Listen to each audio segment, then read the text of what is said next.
வணக்கம் பிள்ளைகள். மீண்டும் ஒரு நேரலை வாயிலாக உங்கள் அனைவரையும் சந்திக்கல சந்தோஷம். தரம் 11க்கான வினாத்தாள் வகுப்பினூடாக நாங்கள் எல்லாரும் இணைஞ்சிருக்கிறோம். இந்த வகுப்பின் சந்தேகங்களை நீங்கள் கீழே இருக்க தொலைபேசி இலக்கத்தின் மூலம் தொடர்பு கொள்வதன் மூலம் அதுக்கான விளக்கங்களை பெற்றுக்கொள்ளக்கூடியதாக இருக்கும். சரி பிள்ளைகள், ரைட். இப்போ நாங்கள் எங்களோட கடந்த வகுப்பில் 2020ஆம் ஆண்டின் கட்டுரை வினாட்கள் பார்த்து கொண்டிருக்கிறோம். அதுல இன்றைக்கு நாங்கள் 2020ஆம் ஆண்டு கடந்த கால வினாத்தாளின் 7வது கேள்வியில இருந்து எங்களோட வகுப்பை நாங்கள் ஆரம்பிக்க போறோம். சரியா பிள்ளைகள்? சரி, வாங்க வகுப்புக்குள்ள போகலாம். இப்ப கேள்வியை பாருங்க. 7வது கேள்வி. மாணவன் ஒருவன் ஒரு கண்ணாடி கைவில்லையை பயன்படுத்தி பின்வரும் செயற்பாடுகளை செய்தான். முதலாவது செயற்பாடு, மிகச் சிறிய எழுத்துக்கள் உள்ள ஒரு சுட்டு துண்டை வாசித்தல். இரண்டாவது பாத்தீங்கன்னு சொன்னால் செயற்பாடு 2, சூரிய கதிர்களின் மூலம் ஓர் உலர்ந்த பருத்தி பஞ்சு துண்டினை எரியச் செய்தல். மூன்றாவது, முற்றத்தில் உள்ள ஒரு மரத்தின் பிம்பத்தை வீட்டினுள்ளே ஒரு சுவரின் மீது வருதல். ரைட். அப்போ இந்த கைவில்லையை பயன்படுத்தி ஒரு 3 செயற்பாடுகள் இங்க செய்திருக்கிறார். அப்ப இதை வச்சுக்கொண்டு பிள்ளைகள் உங்களுக்கு தெரியும், கைவில்லை என்று சொன்னாலே எங்களுக்கு தெரியும் என்னது, குவிவில்லை பயன்படுத்தப்பட்டிருக்கும். என்ன பயன்படுத்தப்பட்டிருக்கும்? குவிவில்லை பயன்படுத்தப்பட்டிருக்கும். ரைட். அல்லது ஒடுக்கு வில்லை என்று சொல்லுவோம். என்ன, குவிவில் என்ன செய்ய போகுது? ஒடுக்குறதுதான் அவற்றை வேலையாக இருக்கும். ஆகவே ஒடுக்குவில்லை. முதலாவது கேள்வியை பாருங்க பிள்ளைகள். கைவில்லையாக பயன்படுத்தப்படும் வில்லையின் வகையை பெயரிடுக. கைவில்லையாக பயன்படுத்தப்படுகின்ற வில்லை எது? நான் இப்பதான் சொன்னேன் உங்களுக்கு. என்னது? குவிவு வில்லை. என்னது பிள்ளைகள்? குவிவு வில்லை. அப்ப இது உங்களுக்கு எந்த ஒரு பிரச்சனையும் இல்லை.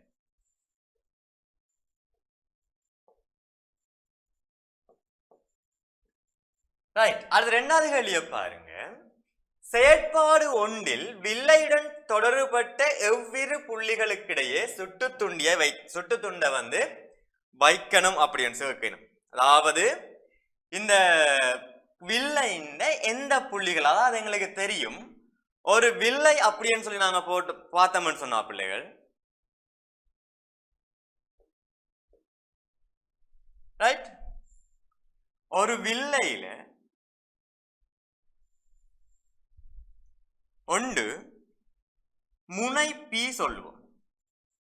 என்ன முனை பி. அதே மாதிரி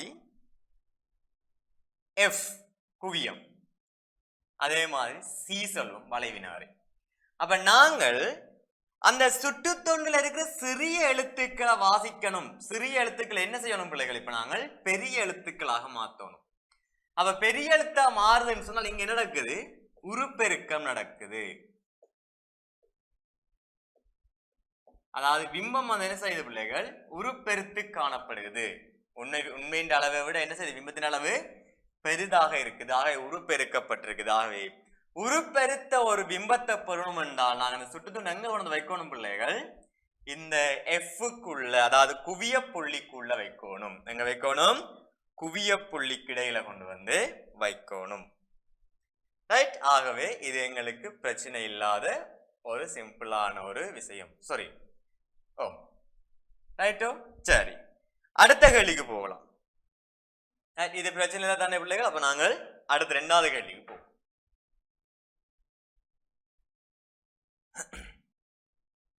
மூன்றாவது செயற்பாடு 2ல் வில்லையினூடாக ஒளிக்கதிர்கள் செல்லும் விதத்தை ஒரு கதிர் வரைபடத்தில் காட்டுக.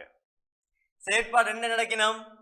ஒரு சூரிய கதிர்களை உலர்ந்த பருத்தி துண்டில என்ன செய்யணும் பிள்ளைகள்? வச்சுக்கு அந்த இது பருத்துண்டு என்ன செய்யுது? எரியுது. அதாவது எங்களுக்கு தெரியும், நாங்க கைவில்லைய கொண்டு வெளிச்சத்துல பிடிச்சோம்னு சொன்னால், சூரிய ஒளியில பிடிச்சோம்னு சொன்னால், அந்த சூரிய ஒளியில இருந்து வார சமாந்திர ஒளிக்கற்றைகள், சூரிய ஒளியில இருந்து வார சமாந்திர ஒளிக்கற்றைகள் இங்க என்ன செய்யப்படுது பிள்ளைகள்? குவிக்கப்படுவது. அப்ப இங்க நாங்க என்ன செய்ய போறோம்? ஒரு குவிவில்லைய கொண்டு வரோம். ரைட். சூரியன்ல இருந்து வார ஒளிக்கதிர்கள் எப்பயும் எப்படி இருப்பினும் பிள்ளைகள்? சமாந்தரமாக இருப்பினும். ஏன்னா தொலைவில் இருந்து வருகிறோம். அப்ப தொலைவில இருந்து வார ஒளிக்கற்றைகள் எப்பயுமே எப்படியா இருக்கும்? சமாந்திர கற்றைகளாக இருப்பினும். அப்படியா இருப்பினும் பிள்ளைகள்? சமாந்திர கற்றைகளாக இருப்பினும். அப்ப வார அந்த சமாந்திர கற்றைகளை இந்த குவிவுவில்ல என்ன செய்ய போகுதுன்னு சொன்னால், வார அந்த சமாந்திர கற்றைகளை குவியுவில்லை என்ன செய்யும் என்றால் தன் குவிய புள்ளியில என்ன செய்யும் என்றால் குவிக்கும். குவிய புள்ளி என்ன செய்யும் பிள்ளைகள்? குவிக்கும். அப்ப சூரியல இருந்து வார இந்த ஒளிக்கதிர்கள் ஒரு புள்ளியில குவியக்குள்ள அங்க என்ன செய்யும்? வெப்பநிலை உயர்வாக இருக்கு, உயரும். அங்க வெப்பநிலை என்ன செய்ய போகுது? உயரப்போகுது. ஆகவே இந்த இடம் என்ன செய்ய போகுது பிள்ளைகள்? எரியும். ஆகவே இங்கதான் உலர்ந்த பஞ்சு, நாங்கள் இந்த இடத்துல உலர்ந்த பஞ்சு கொண்டு வைக்க முன்னால் பஞ்சு என்ன செய்யும் பிள்ளைகள்? எரிய தொடங்கும். ஆகவே அதுக்கான ஒரு கதிர் வரிப்படம் ஒன்று கேட்டிருந்தவங்க. அப்ப இதுதான் அந்த கதிர் வரிப்படம். என்னது? சமாந்திர ஒளிக்கற்றைய குவியுவில்லை என்ன செய்ய போகுது?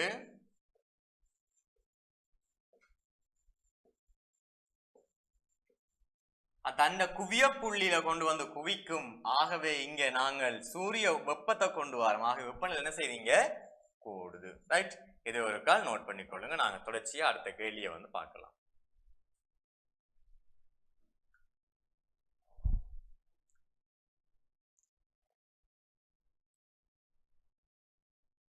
சரி பிள்ளைகள், அப்ப இங்க எங்கள்கிட்ட கேட்ட கேள்வி என்ன?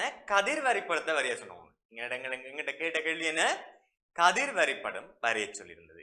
அப்ப கதிர் வரிப்படம் வரைகிறதுல எங்களுக்கு எந்த ஒரு பிரச்சனையும் இல்லை. இதுதான் விஷயம். அதாவது என்ன, கதிர் வந்து சமாந்திரமா வார கதிர்கள் என்ன செய்ய போயிடும் பிள்ளைகள்? ஒரு புள்ளியில வந்து குவிய போயிடும். இது ஒரு சின்ன ஒரு பிரச்சனை. ரைட்? சிம்பிளா நாங்கள் பார்க்கலாம். சரி, ரைட். அதே மாதிரி அடுத்த கேள்வி வருக்கப்பா. அடுத்த கேள்வி வந்து பாருங்க பிள்ளைகள். செயற்பாடு 2 செய்வதற்கு கைவில்லைக்கு பதிலாக பயன்படுத்தக்கூடிய ஆடி. அப்போ இங்க கவனிங்க, ஆடி அப்படின்னு சொல்லி பாத்தீங்கன்னா இந்த ஒளியியல் உபகரணங்கள்ல பிள்ளைகள் ஆடிகள் வில்லைகள் என்று 2 பேர் இருக்கணும். ஒன்று குழிவாடி குழிவுவில்லை, சாரி குழிவாடி குவிவாடி குழிவில்லை குவிவுவில்லை, 4 பேர் நாங்க பாத்துனாங்க. இதுல குவிவுவில்ல வந்து பாத்தீங்கன்னு சொன்னால் என்ன செய்யும்? ஒடுக்கும். அதே மாதிரி ஆடிகளுக்கு போனீங்கன்னா குழிவாடி என்ன செய்யும்? ஒடுக்கும். இல்ல கதிர்களை வந்து என்ன செய்ய போயிடும்? ஒடுக்க போயிடும். அப்ப உங்கள்ட்ட இங்க என்ன கேட்டவங்க, இந்த குவிவு வில்லைக்கு பதிலாக ஆடியில நீங்க யாரை சாய்ஸ் பண்ணுவீங்க தான் கேட்டிருந்தவங்க. அப்ப நீங்க ஆடியில யாரை சாய்ஸ் பண்ண போறீங்க? குழிவாடியை சாய்ஸ் பண்ணுவீங்க. யாரை சாய்ஸ் பண்ணலாம்? குழிவாடி. அப்ப அதுவும் ஒரு சின்ன ஒரு விஷயம். எங்க? குழிவாடி. சரி பிள்ளைகள், அடுத்த கேள்வியை பாருங்க. செயற்பாடு 3 உண்டாகும் பிம்பத்தின் இரு இயல்புகளை குறிப்பிடுக. செயற்பாடு 3 யாரு? முற்றத்தில் உள்ள ஒரு மரத்தின் பிம்பத்தை வீட்டில் உள்ள சுவரில் பெறுதல் என்றா என்ன அந்த பிம்பத்தின் இயல்பு? அதனை கேட்டவங்க பிம்பத்தின் இயல்பு. ரைட். அப்போ குவிவாடியில தோன்ற பிம்பத்தின் இயல்பு யோசிச்சு பாருங்க ஒருக்கா, என்ன மாதிரியான இயல்பு அங்க வரையணும்னு சொல்லி. அதாவது பிள்ளைகள், தலைகீழான பிம்பம். என்ன சொல்லலாம்? தலைகீழான பிம்பத்தை சொல்லலாம்.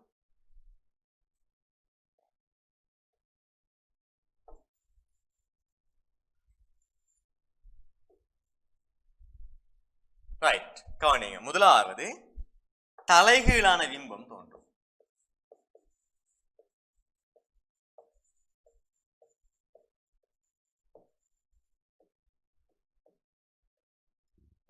நாங்க திரையொன்றுல வச்சு பார்க்கக்குள்ள அந்த திரையில வந்து எப்படி இருக்க போகுது? மரம் வந்து சரிஞ்சு தலைகீழாக வந்து தோன்றும். அப்ப தலைகீழான பிம்பம் இது எங்கட கண்ணை நீங்க ஜோதிச்சீங்கன்னா சரி. ஏன் எங்கட கண்ணின் விழித்திரையிலையும் பிம்பங்கள் என்ன செய்யணும் பிள்ளைகள்? தலைகீழாகத்தான் தோன்றுகிறோம். அதாவது எங்கட கண்ணிலையும் என்ன இருக்குது? குவிவில தான் காணப்படுது. அப்ப கண்ணில நாங்கள் தோன்ற பிம்பத்தை இங்க நாங்க யோசிக்கலாம். ஆகிய முதலாவது தலைகீழான பிம்பம் தோன்றும். ரெண்டாவது, ஒரு பெரிய மரத்தை பார்க்கக்குள்ள அந்த பெரிய மரத்தின் சாய்ஸ்ல அவங்களுக்கு பிம்பம் தோன்றும்னா இல்ல. ஆகவே உருச்சிறுத்த பிம்பம். ரைட். அதே மாதிரி மெய் பிம்பம். ஏன் திரையில தானே அவதானிக்கிறோம். ஆகவே மெய் பிம்பம் திரையில் தோன்றும்.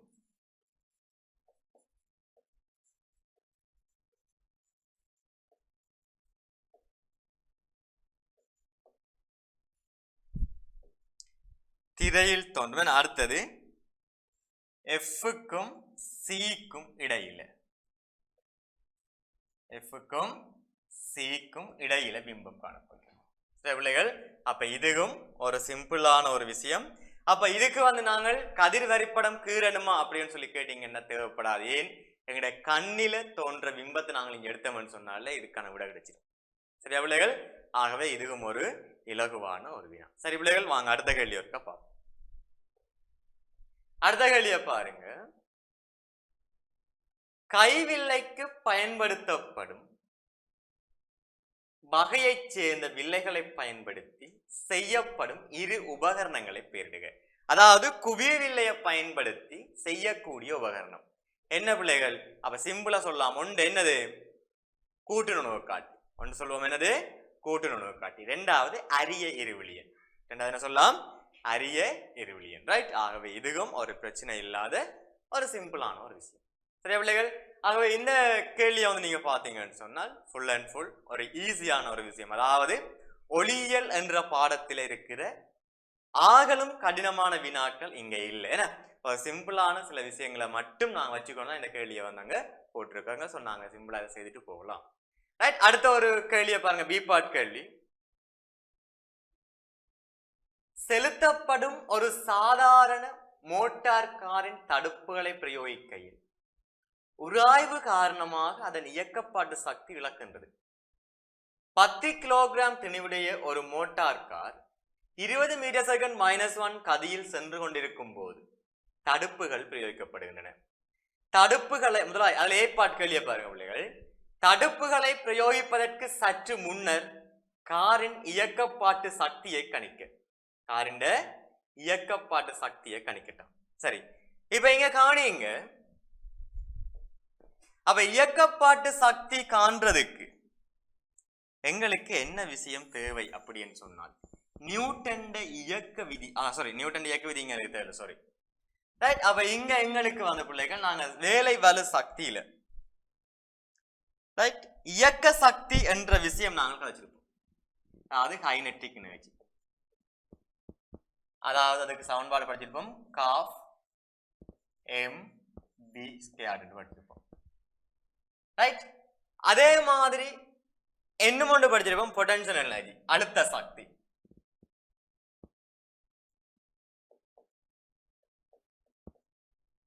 mgh என்று படிச்சிருப்போம்.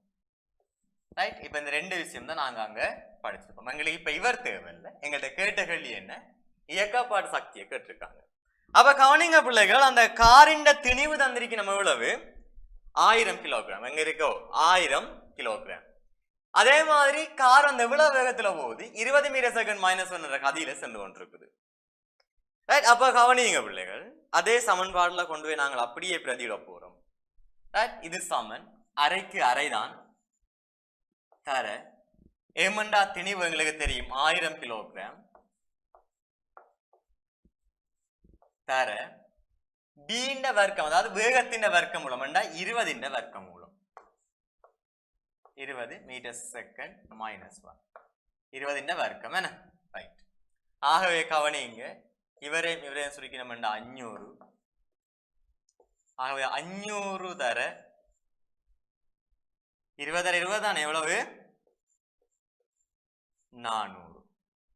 ரைட்? பெருக்கினீங்க என்றால்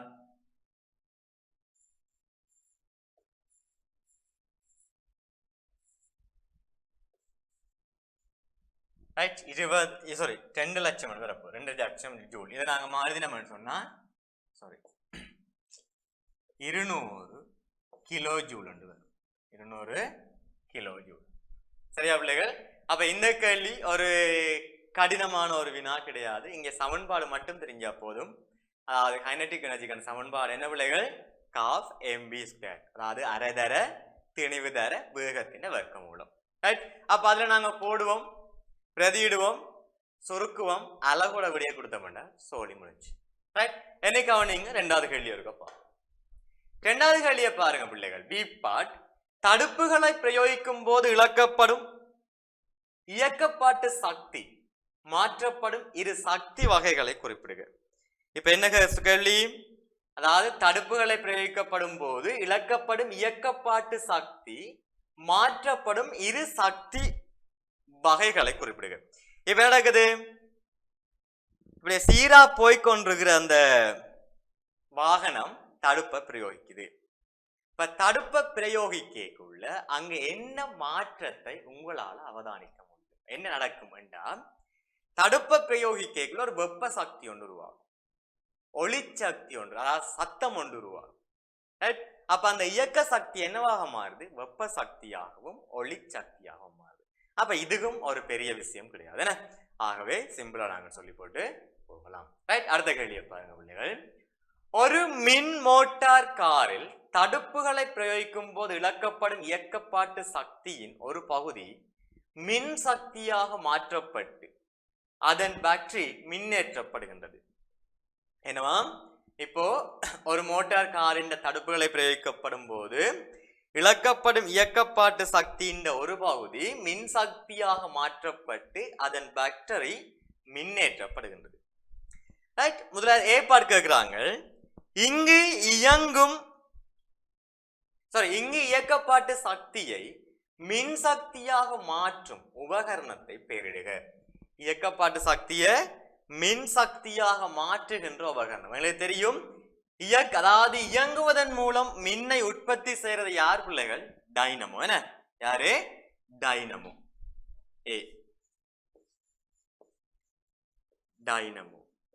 நாங்கள் அதாவது இது சின்ன ஒரு விஷயம், சின்ன வயசுல இருந்து நாங்கள் கேள்விப்பட்டு நாங்கள் டைனமோ அல்லது மின் பிறப்பாக்கின்னு சொல்றாங்க. ரைட், அதாவது அங்கதான் என்ன செய்யும்? இயக்க சக்தியில இருந்து மின் சக்தி தோன்றும்.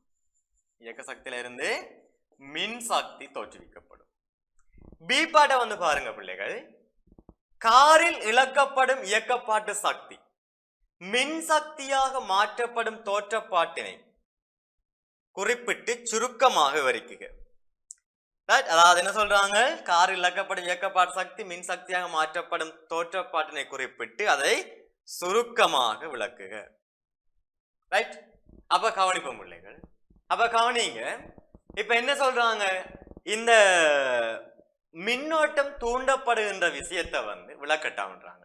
எங்களுக்கு தெரியும், இங்க மின் உருவாகிற நாங்க சொல்லுவோம் பிள்ளைகள் தூண்டல் மின் அப்படின்னு சொல்லுவோம்.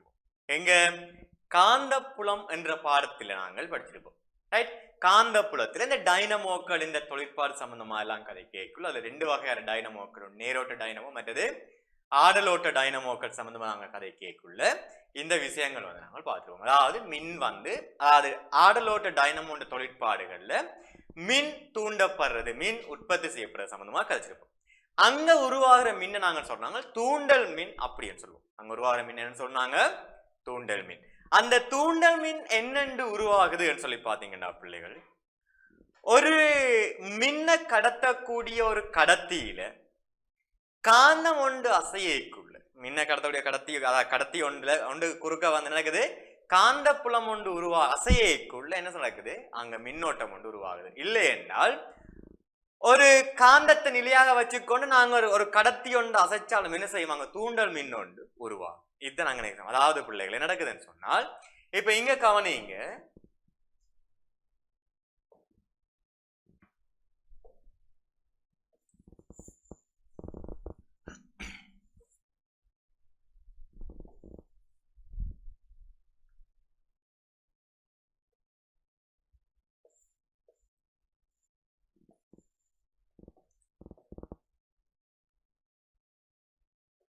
இப்போ ரெண்டு காந்தங்கள் இங்க இருக்கணும் வைங்க. அப்ப இங்க என்ன நடக்க போகுதுன்னு சொன்னால், காந்தம் வந்து என்ன செய்ய, காந்த புலங்கள் வந்து என்ன செய்ய போகுது? ரெண்டு, அதாவது நோர்த்ல இருந்து சவுத் நோக்கி என்ன செய்யுது? காந்த புலங்கள் வந்து காணப்படினம் அப்படின்னு சொல்லியிருப்போம். இங்க நடக்குது பிள்ளைகள், காந்த புலம் வந்து நோர்த்ல இருந்து சவுத் நோக்கி இருக்குது. இப்போ இந்த காந்த புலத்தை செங்குத்தாக ஒரு கடத்தி வெட்டுமாக இருந்தால் அந்த கடத்தியில ஒரு மின்னோட்டம் ஒன்று உருவாகும். இந்த கடத்தி என்ன நடக்குது பிள்ளைகள்? ஒரு மின்னோட்டம் ஒன்று உருவாக்கப்படும். இவ்வாறு உருவாக்கப்படுகின்ற மின்னோட்டத்தை தான் நாங்க சொன்னாங்க என்னது? தூண்டல் மின்னோட்டம். என்னது? தூண்டல் மின். அப்ப இங்க கவனிங்க பிள்ளைகள், இதை நாங்க சிம்பிளா எங்க கதைக்கலாம் விட சைக்கிள் டைனமோ. சைக்கிள் டைனமோல வந்து பாத்தீங்கன்னு சொன்னால் அந்த சைக்கிள் டைனமோண்ட உட்பகுதியில ரெண்டு பக்கமும் மென்னிரும்புல சுற்றப்பட்டதாக வந்து யார் இருக்கும்? செப்பு கம்பி காணப்படும். மென்னிரும்புல சுற்றப்பட்டதாக செப்பு கம்பிகள் நிலையாக அங்க இருக்கும். அதுக்கு நடுவுல வந்து பாத்தீங்கன்னா ஒரு காந்தம் ஒன்று என்ன செய்ய போகுது பிள்ளைகள்? சுழல போகுது. அதுக்கு நடுவில் நடக்குது ஒரு காந்தம் ஒன்று என்ன செய்யும்? சுழலக்கூடிய ஒரு பகுதியில காந்தம் இணைக்கப்பட்டிருக்கும். அப்ப இங்க என்ன நடக்குது? எங்க சைக்கிள் சுத்த சுத்த இந்த மேல்பாது சுத்த சுத்த இந்த காந்தம் என்ன செய்ய போகுது? சுழல போகுது. அப்ப இங்க கவனிங்க, இங்க காந்தம் சுழல, இங்க காந்தம் என்ன செய்யுது பிள்ளைகள்? காந்த விசை கோடுகள் இருக்கு தானே, அந்த காந்த விசை கோடுகள் வெட்டுப்பட இங்க நடக்குது மின்னோட்டம் ஒன்று உருவாகுது. ரைட்? அதே விஷயம் தான் பிள்ளைகள் நாங்க டைனமோக்கள்லயும் கதைச்சிருப்போம். அதாவது பெரிய பெரிய மின் பிறப்பாக்கிகள், இப்ப உதாரணமா நீர் மின் உற்பத்தியில பயன்படுத்தப்படுற மின் பிறப்பாக்கியா இருக்கலாம், அல்லது அனல் மின் நிலையங்கள் உற்பத்தி செய்யப்படுற மின் பிறப்பாக்கியா இருக்கலாம். இந்த மின் பிறப்பாக்கிகளும் வந்து பாத்தீங்கன்னா பிள்ளைகள் இதே விஷயத்தை தான் இங்க எங்களுக்கு சொல்லிக் கொள்ளினோம். சரி, ஆகவே இதுவும் ஒரு இலகுவான ஒரு விஷயம். சரியோ? ரைட். அப்ப அடுத்த கேள்வியை வந்து நாங்க ஒருக்கா பார்ப்போம். அடுத்த கேள்வி வந்து பாருங்க பிள்ளைகள், பேட்டரியின் மூலம் வழங்கப்படுகின்ற மின் சக்தியை கார் செலுத்துவதற்கு தேவையான இயக்கப்பாட்டு சக்தியாக மாற்றும் உபகரணத்தை பெயரிடுக. அதாவது என்ன நடக்குதாம் பிள்ளைகள்? மின் சக்தியில இருந்து இயக்க சக்தியை உருவாக்குது. இப்ப நாங்கள் இயக்க சக்தியில இருந்து மின் சக்தியை உற்பத்தி செய்யறதுக்கு யார் பயன்படுத்தினோம்? டைனமோக்களை பயன்படுத்துறோம். அங்க மின் சக்தியில இருந்து மாறி வருது என்ன? மின் சக்தியில இருந்து இயக்க சக்தி. பிள்ளைகள் இதுவும் பெருசா இதுவும் இல்லை, டைனமோ தான் இங்கேயும் காணப்படுகிறது. இது நேரோட்ட மோட்டராக இருக்கும். நேரோட்ட மோட்டர். இது ஒரு பெரிய விஷயம் கிடையாது. சரியா பிள்ளைகள்? அதாவது கார் இந்த விளையாட்டு கார்கள் எல்லாம் விளையாடி இருப்போம் சின்ன வயசுல. அது விளையாடுறதை விட அதை உடைச்சதுக்குள்ள இருக்கிற மோட்டர் எடுக்கிறது அங்க வேலையா இருக்கும். அந்த மோட்டரை நாங்க சொல்றாங்க என்னது? நேரோட்ட மோட்டர் அப்படின்னு சொல்லுவோம். ஏன்? அங்க நாங்கள் பேட்டரி கரண்ட கொடுக்கல, அந்த மோட்டர் என்ன செய்யுது பிள்ளைகள்? சுழலுது. ஆகவே இது நாங்க சொல்றது என்னது? நேரோட்ட மோட்டர். நேரோட்ட மின் பிரப்பா இல்ல நேரோட்ட மோட்டர்ன்னு சொல்றது நல்ல. ரைட். சரி, அடுத்த கேள்விக்கு வந்து வாங்க. ஒரு மோட்டார் கார்களில் பயன்படுத்தப்படும் ஒரு பேட்டரியின் மின்னியக்க விசை ஏறத்தாழ 400 வோல்ட் ஆகும். இது ஒரு கலத்தின் மின்னியக்க விசை 4 வோல்ட் ஆக உள்ள கலத்தொகுதியை கொண்டுள்ளது. இப்பேட்டரியை அமைப்பதற்கு தேவையான கலங்களின் குறைந்தபட்ச எண்ணிக்கை யாது? இங்க கவனிப்போம் பிள்ளைகள்.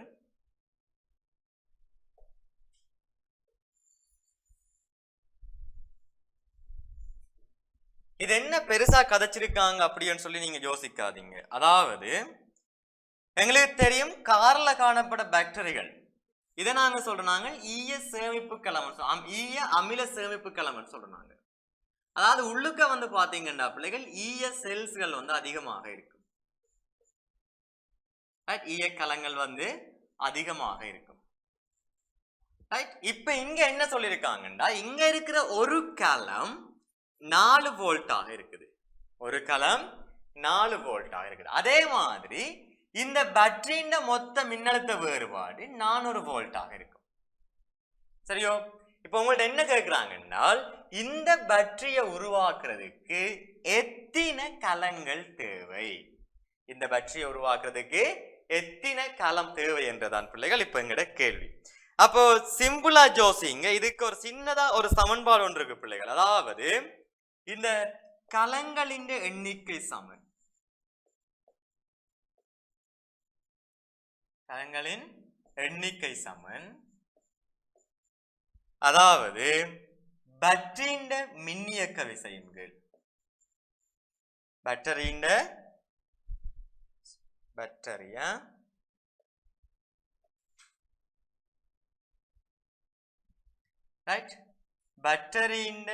மின்னியக்க விசையின் கீழ்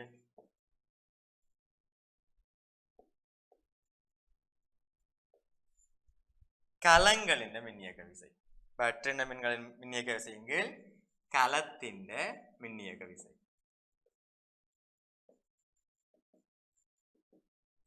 ரைட். இதை மேல எழுதுறேன் பிள்ளைகள். பேட்டரியின் மின்னியக்க விசை எவ்வளவு? 400 வோல்ட். கலத்தின மின்னியக்க விசை எவ்வளவு? 4 வோல்ட். அப்ப நீங்க பிரிச்சீங்கன்னா எவ்வளவு வரப்போகுது? 100 கலங்கள் தேவை. அப்ப இந்த மின்கலம் ஒன்றை உருவாக்குறதுக்கு எங்களுக்கு எத்தனை கலம்பிள்ளைகள் தேவை? 100 கலங்களை வச்சு தான் என்ன செய்யணும்? 400 வோல்ட் மின்கலத்தை வந்து நாங்க என்ன செய்வோம்? உருவாக்குவோம்.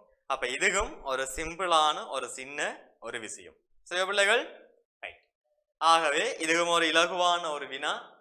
இதுல வந்து நாங்க பார்த்தோம்னு சொன்னா இந்த தரம் 11ல நாங்க படிச்ச காந்த புலங்கள் என்ற பாடத்தை அடிப்படையாக கொண்ட ஒரு இலகுவான ஒரு விஷயம்தான் பிள்ளைகள் நாங்க இங்க பார்க்கலாம். சரியா பிள்ளைகள்? ரைட். அப்ப நாங்க தொடர்ச்சியாக வந்து அடுத்த கேள்வியை வந்து பார்ப்போம்.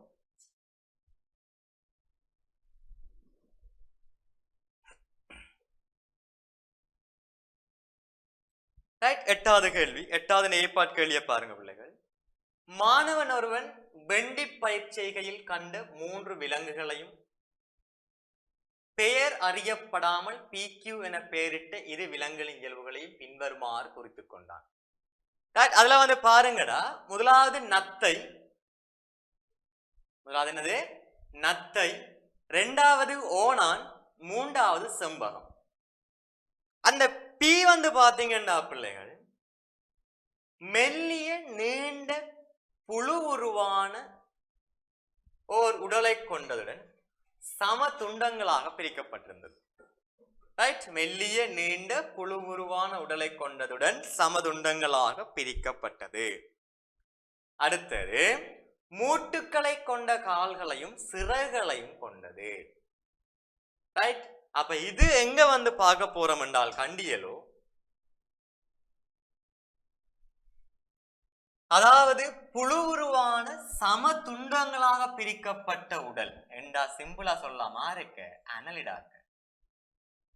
ஏன் அனலிடாக்கள் தான் என்ன செய்யும் பிள்ளைகள்? துண்டுபடலை காண்பிக்கக்கூடியவை. அதாவது புழு உருவான சொல்லிட்டாங்க தானே. அப்ப துண்டுபடலை காண்பிக்குவன்னு சொன்னால் ஆத்திரப்போடாக்களும் வருவினம். இது புழு உருவான மெல்லிய நீண்ட புழு உருவான என்ற எங்க வர போறோம்? அனலிடா. நாங்கள் யாரை யோசிக்கலாம்? மண் புழுவை யோசிக்கலாம். இருக்கட்டும், அங்கால கேள்விக்குள்ள போகைகளை சரியா பிள்ளையாண்டு யோசிப்போம். அடுத்து கியூ வந்து பாத்தீங்கன்னா மூட்டுக்காலிகள். ரைட். மூட்டுக்காலிகள் அப்படி என்று சொன்னால் இது எங்க வரப்போகுது பிள்ளைகள்? ஆத்ரோபோடாக்க வரப்போகுது. எங்க வருது? ஆத்ரோபோடாக்களுக்குள்ள வருது. சரி பிள்ளைகள், அப்ப நாங்கள் இதையும் வந்து ஒருக்கா சிம்பிளா யோசிச்சு கொண்டு போகலாம், பிரச்சனை கிடையாது. ரைட். அவதானிக்கப்பட்ட விலங்குகள் தொடர்பாக பின்வரும் வினாக்களுக்கு விட திரட்டாம். முதலாவது முள்ளந்தண்டுளிகள் 2 பேரிடுக. இங்க இருக்கிற முள்ளந்தண்டுளி யார் பிள்ளைகள்? ஓணானும் செம்பகம். யார் இங்க இருக்கிற முள்ளந்தண்டுளி? ஓணானும் செம்பகம்.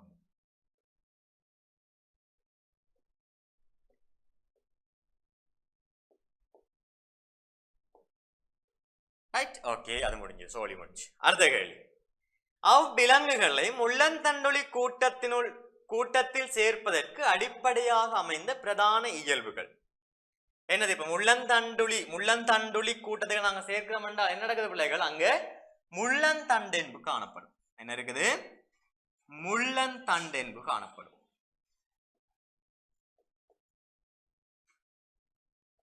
முள்ளந்தண்டென்பு காணப்படுது. அதனாலதான் நாங்க என்ன சொல்ல போறோம்? முள்ளந்தண்டுளிகள் சொல்லி சொல்ல போறோம். அடுத்தது மேற்குறித்த அவதானிப்புகளுக்கேற்ப பி எவ்விலங்கு கணத்துக்குரியது? பி யாருங்கோ? அனலிடாக்கள், அதாவது மண்புழு. அப்ப எங்க வரப்போகுது? அனலிடாக்குள்ள வருகிறது.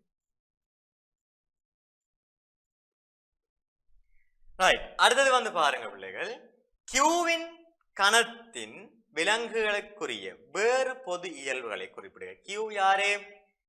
மூட்டுக்காலிகள். மூட்டுக்காலிகள் என்றால் யாரு? ஆத்திரப்பூடாக்கள். ஆத்திரப்பூடாக்கள் என்றால் பூச்சிகள் வருது. பூச்சிகளை வச்சுக்கொண்டு சொல்லலாம் பிள்ளைகள். அப்ப என்ன சொல்லுவோம்? நாங்கள் எழுதுறேன், இடங்கான அதில் எழுதுவேன்.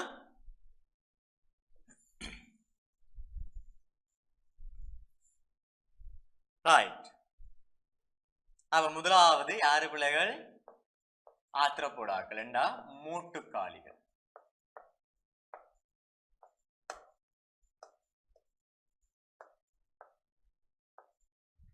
ரைட்.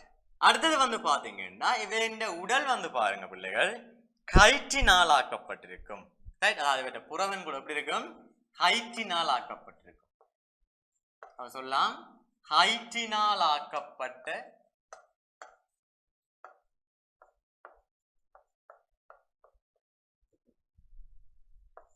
புறவன் கூடு.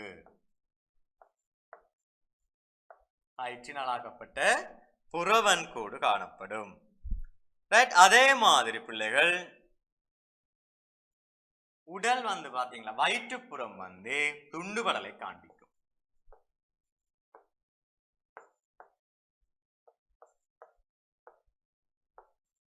வயிற்றுப்புறம் துண்டுபடலை காண்பிக்கும். ரைட், ஒவ்வொரு துண்டத்திலையும்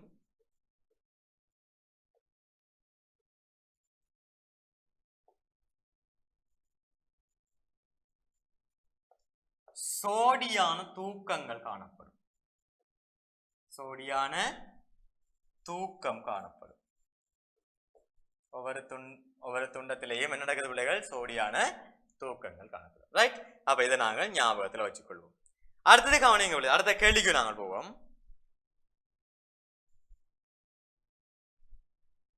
வெண்டி பயிர்ச்செய்கையில் அவதானித்த விலங்குகள் உள்ளடங்கும்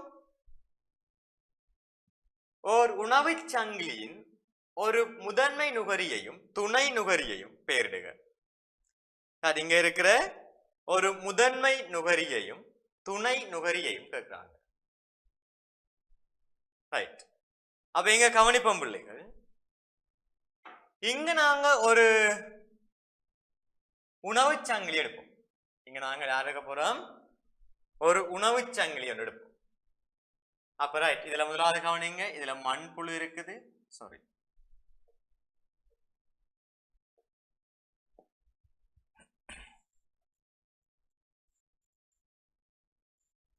ரைட். அதே மாதிரி இங்க வந்து பார்த்தோம்னு சொன்னால் மூட்டுக்காளிகள் ஒரு பூச்சி இருக்குன்னு வைப்போம். அதிகமா அங்க யாருக்கு வண்ணாத்தி பூச்சி இருக்குன்னு வைப்போம்.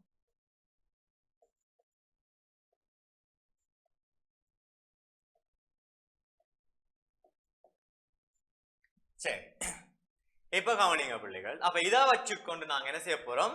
ஒரு உணவுச் சங்கிலி எடுக்க போறோம்.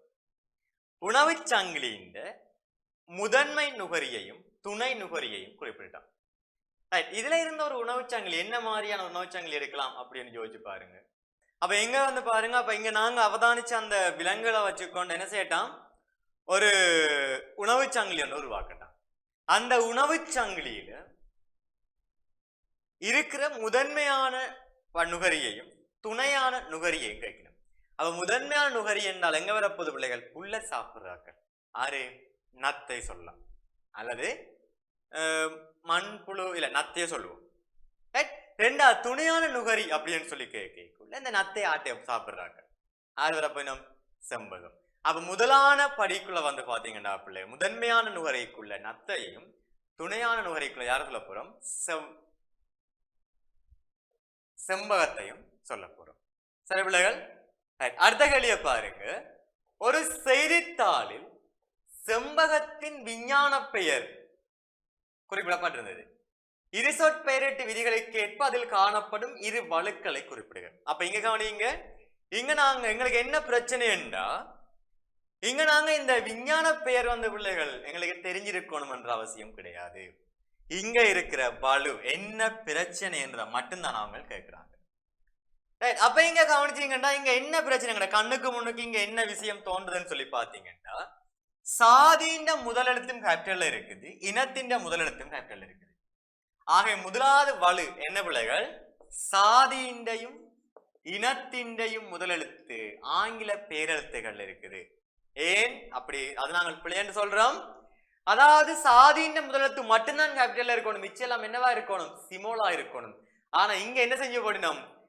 சாதியின் முதலெழுத்து கேபிட்டல்லையும் இனத்தின் முதலெழுத்து கேபிட்டல்லையும் சாதியின் முதல் டெண்டின் முதலெழுத்தும் வந்து இங்க என்னவா இருக்குது பிள்ளைகள்? கேபிட்டலா இருக்குது. ஆகவே இந்த அண்ணா வர மாட்டேன். அப்ப முதலாவது பிள்ளைய கண்டுபிடிச்சாச்சு. ரெண்டாவது இரு சொற்பெயரிட்டின் விதிகள்ல நீங்க பார்த்து கொண்டு வந்தீங்கண்டா அடுத்தது எங்கட கைகளால எழுதும் போது அண்டர்லைன் பண்ணணும், தட்டச்சு பதிக்கும் போது இட்டாலிக்ஸ் லெட்டர்ல எழுதணும்.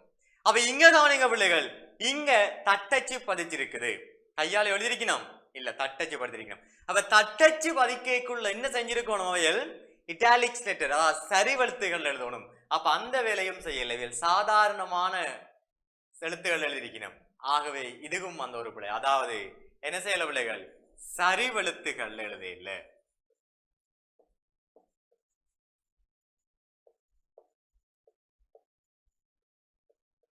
என்ன செய்யல, சரிவெழுத்தில் எழுத இல்லை. ஆகவே 2 பிழை இங்க இருக்குது. வேற எதுவும் பிழை இருக்குதான்னு பாத்தீங்கன்னா இல்ல. அடுத்த கேள்வியை பாருங்க பிள்ளைகள், பி பாட்டுக்குள்ள போவோம். இரு தளங்களை கொண்ட ஒரு வீட்டின் கூரை மீது உருளை வடிவ தாங்கி வைக்கப்பட்டுள்ளது. வீட்டின் மேற்தளத்திலும் கீழ்த்தளத்திலும் உள்ள இரு ஒத்த நீர் திருகுபிடிகள் ஒரே தடவையில் முற்றாக திறக்கப்பட்டிருக்கும் ஒரு சந்தர்ப்பத்தை கருதுக. ரைட், இப்ப கவனிங்க பிள்ளைகள், இப்போ 2 தளங்களை கொண்ட ஒரு வீடு, சாரி ரைட், 2 தளங்களை கொண்ட ஒரு வீடு, சும்மா ஒரு வீடு ஒன்ற கிருமம். இதுல மேற்தளத்திலையும் ஒரு நீர் திருகுபிடி இருக்குது, கீழ்த்தளத்திலையும் ஒரு நீர் திருகுபிடி இருக்குது. இப்போ இந்த 2 நீர் திருகுபிடியும் துறக்கப்பட்டிருக்குதுன்னு வைக்கிறோம். அந்த 2 டேப்பும் என்ன செஞ்சிருக்கணும், திறந்திருக்கணும். முதலாவது கேள்வியை பாருங்க, எத்தளத்தில் உள்ள நீர் திருகுபிடியிலிருந்து நீர் கூடுதலான கதியில் வெளியேறும். எங்க அதாவது டேங்க் எங்க இருக்கும், மேல்தளத்தில் இருக்கு. டேங்க் எங்க இருக்கு, மேல்தளத்தில் இருக்கு. அப்ப இங்க கவனிங்க பிள்ளைகள், அப்ப நாங்க எதுண்ட வேகம் கூட அப்படி என்று சொல்லி பார்த்தீங்கன்னு சொன்னால், அதாவது இந்த நீர் நிரலின் உயரம் கூட கூட, நீர் நிரலின் உயரம் கூட கூட நீர் வெளியேற வேகம் என்ன செய்யும் பிள்ளைகள், கூடும். அது நாங்கள் படிக்க, அதாவது ஒரு போட்டில் எடுக்கிறோம், ஒரு போட்டிலுக்கு ஃபுல்லா தண்ணி என்றப்புறம் தண்ணி என்றப்பி போட்டு அந்த போட்டில 2 துளைகள் இருக்கும். இப்படி எங்கன்னு சொன்னா, ஒரு துளை வந்து அடிப்பகுதியிலையும் போத்தலின் அடிப்பகுதியிலையும், இன்னும் ஒரு துளையோ போத்தலின் மேற்பகுதியிலும் விடும். அப்ப இதுல வந்து பாத்தீங்க என்றால் எந்த துளையினூடாக தண்ணி அதிக தூரம் பாயும் என்றால் அடிப்பகுதி, மேல இருக்கிறார்கள் குறைய தூரம் தான் பாயுது. ரைட், இது நாங்கள் படிக்க ஒரு விஷயம் பார்த்தோம். அதாவது இந்த நீர்நிரலின் உயரம் அதிகரிக்கக்குள்ள வெளியேற்றப்படுகின்ற வேகம் என்ன செய்யும் என்றால் அதிகரிக்கும். அதாவது ஏனென்றால் அழுத்த சக்தி இங்க என்ன செய்யுது பிள்ளைகள், அதிகரிக்குது. அழுத்த சக்தி என்ன செய்யும், அதிகரிக்கும். அழுத்த சக்தி அதிகரிச்சால் வெளியேற்றப்படுகின்ற வேகம் என்ன செய்யும், அதிகரிக்கும். அப்ப இங்க வந்து பாருங்க, இந்த மேல அதாவது வீட்டின் மேற்பகுதியில் இருக்கிற டேங்கை வச்சு கதைக்குள்ள இந்த மேற்பகுதியில் இருக்கிற டேங்கில இருந்து பிள்ளைகள் எதுக்கு நீர்நிலை அதிக கூடவா இருக்கும், கீழே இருக்கிற டைப்பில் நீர்நிரல் தான் என்னவா இருக்கும், கூடவாக இருக்கும் மேல இருக்கிற. ஆகவே கீழே இருக்கிற டைப்பில் நீர்நிரல் அதிகமா கீழே இருக்கிற நீர்நிரலின் நீளம் கூடவாகவும் மேல் தளத்தில் இருக்கிற நீர்நிரலின் அளவு வந்து குறைவாகவும் இருக்கு, நீளம் வந்து என்னவா இருக்கு, குறைவாக இருக்குது. ஆகவே அடித்தளத்தில் இருக்கிற டைப்பால தான் நீர்த்திருகையால தான் என்ன செய்யும் பிள்ளைகள், வேகமாக பாயும். அப்ப இந்த இதுக்கு நாங்க சொல்ல போறோம் அடித்தளம். ரைட், அடித்தளத்தில் இருக்கிற டைப்பை நாங்கள் சாதிக்க போறோம். உமது விடைக்கான காரணம் என்ன சொல்ல போறோம் பிள்ளைகள், அதாவது நீர்நிரலின் நீளம், நீர்நிலை நீளம் அல்லது உயரம் யாருக்கு கூட பிள்ளைகள், அடிப்பகுதியில் இருக்கிறவருக்கு தான் கூட. ஆகவே அவர்ல தான் என்ன செய்ய போகுது, அழுத்த சக்தி அதிகமாக தொழிற்படும். ஆகவே அங்கதான் என்ன செய்யுது, வேகமாக வந்து நீரானது வெளியேற்றப்படுது. இதுக்கும் ஒரு சின்ன விஷயம் தான், நாங்கள் தியரி படிக்கைக்குள்ள படிச்ச அந்த இந்த பரிசோதனையை வச்சுக்கொண்டே நாங்கள் இந்த கேள்வியை வந்து மிக சிம்பிளா கண்டுபிடிக்கலாம். சரியா பிள்ளைகள்? ரைட், அடுத்த கேள்வியை பாரு. தாங்கியின் உள் குறுக்குவெட்டு பரப்பு 1 மீட்டர் வர்க்கமும் உயரம் 1 மீட்டரும் ஆகும். நீரின் அடர்த்தி 1000 கிலோகிராம் மீட்டர் -3யும் புவியீர்ப்பிலான ஆர்முடுகள் 10 மீட்டர் செகண்ட் -2 ஆகும். முதலாவது கேள்வி, தாங்கியில் நீர் நிரம்பிய பின்னர் அதில் உள்ள நீரின் திணிவு யாது? சரி பிள்ளைகளை அப்ப கவனிங்க. அடுத்த கேள்வியில வந்து பாருங்க, டேங்கின் குறுக்குவெட்டு பரப்பு தந்திருக்காங்க, டேங்கின் உயரம் தந்திருக்காங்க, அதே மாதிரி நீரின் அடர்த்தி தந்திருக்காங்க, புவியீர்ப்பு ஆர்முடல் தந்திருக்காங்க. கேள்வி கேட்டிருக்காங்க என்ன, இந்த டாங்கி ஃபுல்லா நீர் நிரம்பினா பிறகு அங்க இருக்கிற நீரின் திணிவை கேட்டிருக்காங்க. சரியா பிள்ளைகள்? இது ஒரு சின்ன விஷயம் தான், இதுக்குள்ள போக போறோம். அதுக்கு முதல் இதுல நீங்க ஏதாச்சும் நோட் பண்ணுங்க. நோட் பண்ண எதுவும் இல்லை தானே, நான் அழிக்க போறேன். இந்த கணக்கு ஒருக்கா பார்ப்போம்.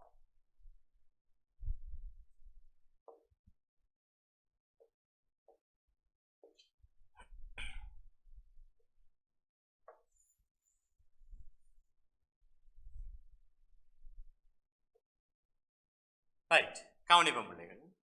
அப்போ டேங்க் ஒரு நீர் தாங்கி,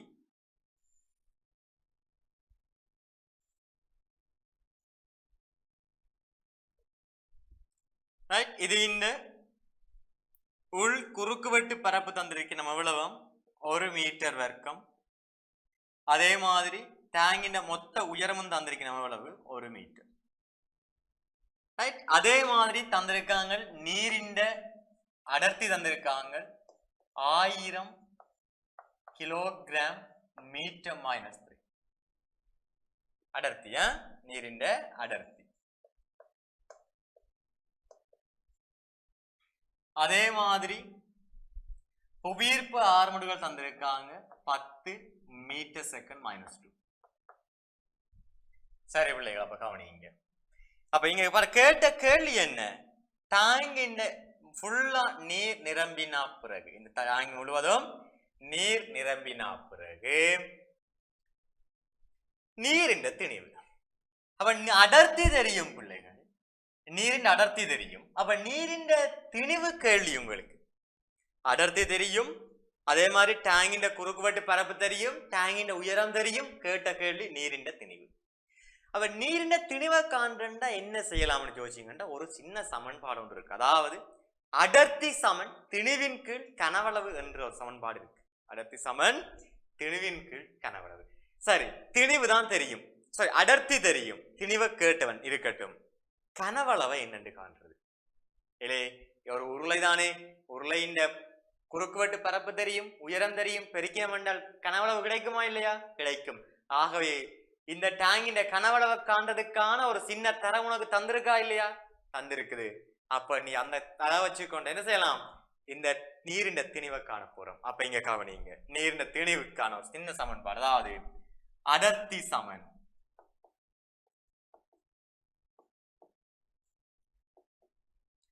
திணிவின் கீழ் கனவளவு.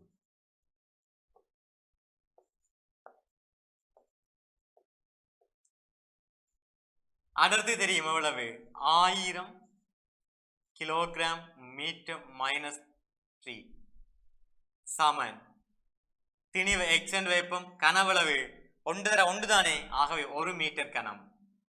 இதுல இந்த எக்ஸ் எழுவதாக்குங்க, எக்ஸ் சமன் 1000 கிலோகிராம் மீட்டர் -3 தர 1 மீட்டர் கனம்.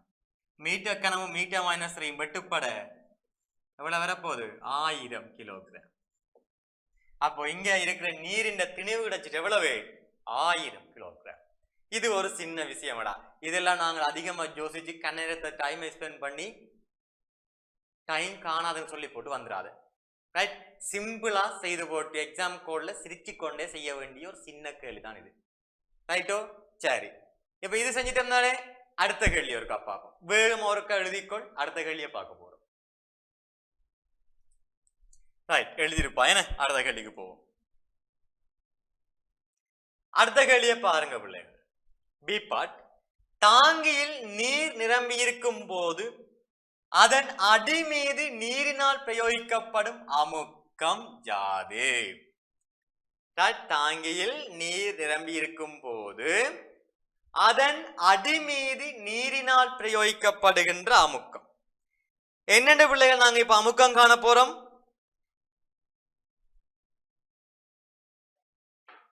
நீர்நிலையியல் அமுக்கத்தில் ஒரு சமன்பாடு படிச்ச நீ எல்லோ, அதாவது P சமன் H ரோஜ், P சமன் H ரோஜ் என்ற ஒரு சமன்பாடு படிச்ச நீ எல்லோ. அந்த சமன்பாட்டை இங்க கொண்டு வா. டேங்க் ஃபுல்லா தண்ணி நிரம்பிருச்சு, ரைட்? உயரம் தெரியும், நீரின் அடர்த்தி தெரியும், அதே மாதிரி புவியீர்ப்பு ஆர்முடுகளும் தெரியும், ரைட்? அப்ப இந்த அழிச்சிட்டு அந்த சமன்பாட்டை போடுறேன். சரி, அப்ப கவனிப்போம் பிள்ளைகள்.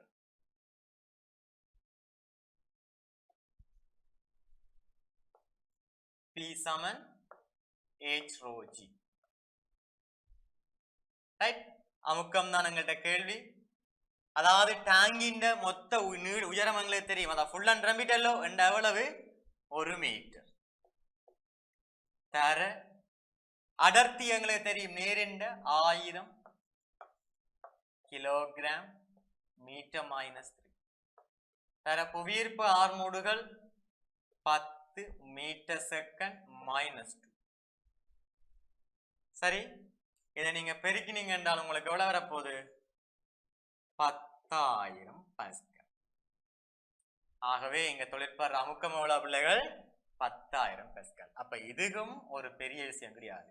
அதாவது நாங்க 10ஆம் ஆண்டுல படிச்ச நீர்நிலையியல் அமுக்கத்தில படிச்ச ஒரே சமன்பாடு P சமன் H rho G, ரைட்? அப்ப இந்த P சமன் H rho G என்ற இந்த சமன்பாட்டுல போட்டு பிரதியிட்டோம்னு சொன்னால் இலகுவாக இந்த கேள்வியையும் நாங்க என்ன செய்யலாம் பிள்ளைகள்?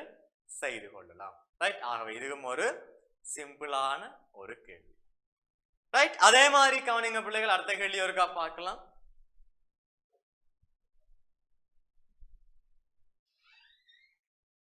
தாங்கியின் உள் குறுக்கு நீர் தாங்கியினுள்ளே நீர் வழிந்தோடுவதை கட்டுப்படுத்துவதற்காக, நீர்த்தாங்கியினுள்ளே